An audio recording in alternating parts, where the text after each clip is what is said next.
Hi people, it's Chilli here from Live Listener Race, and I am going to be doing a review this time on 1137 with their newest release, The Void, Volume 3.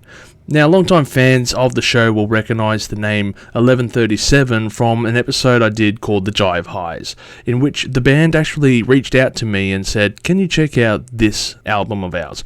We want you to do a quick review on it, see what you think of it. And it was a little jazzy kind of album. It was a very interesting kind of couple of songs there. I think it was 3 tracks off the top of my head. It was definitely an interesting piece, to say the least.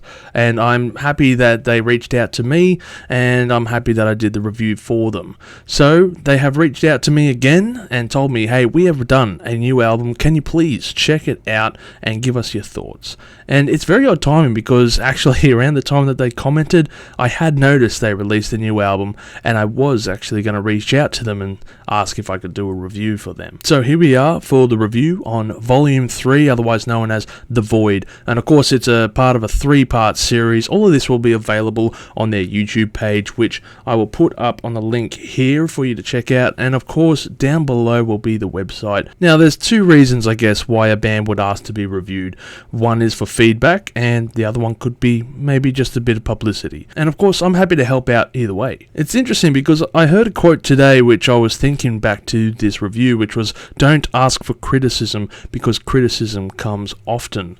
Paraphrasing a bit here, I think it was actually from a Love Boat episode, but here I am giving you my feedback in regards to this album, which does change significantly from the previous album of The Jive Highs.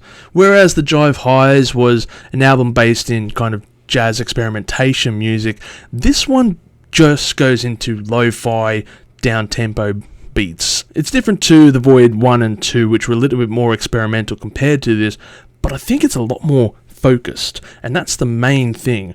It wouldn't surprise me if I heard these songs on one of those lo-fi channels that you see pop up from now and then. I have to say that you lads from 1137 have really honed in on a skill here, and you have perfected your artwork. It's fantastic to hear this music, and for those who are going to listen to this album, don't be thrown off from the intro. To me, that intro was very odd compared to the rest of the album, but don't let it fool you. Just get it through and go to the next track, and you'll understand it's a very reassuring album. It's very relaxing. As a matter of fact, I'm definitely going to be listening to this album while I'm editing this video clip. It's a fantastic album from start to finish, and you can really listen to this quite easily, you know, in the background and doing other works, of course. And not to take away from that, it's actually a very interesting piece. I wouldn't call it, you know, muzak. It's above there. It's lo-fi. It's up there with like American Dollar, for example, who are very memorable tunes and write very memorable music.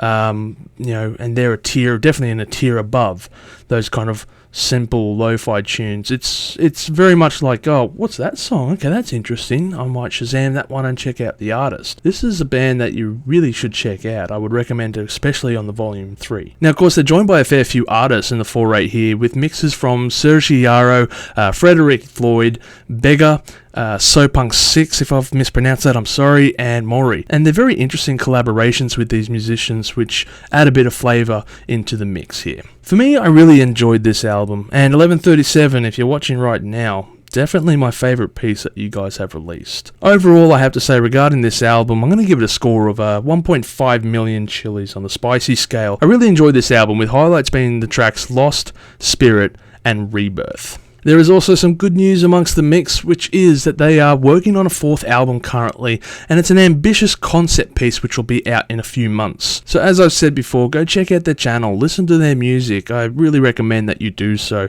It's one of those bands that, you know, are just hidden away, and they really deserve a lot more attention out there.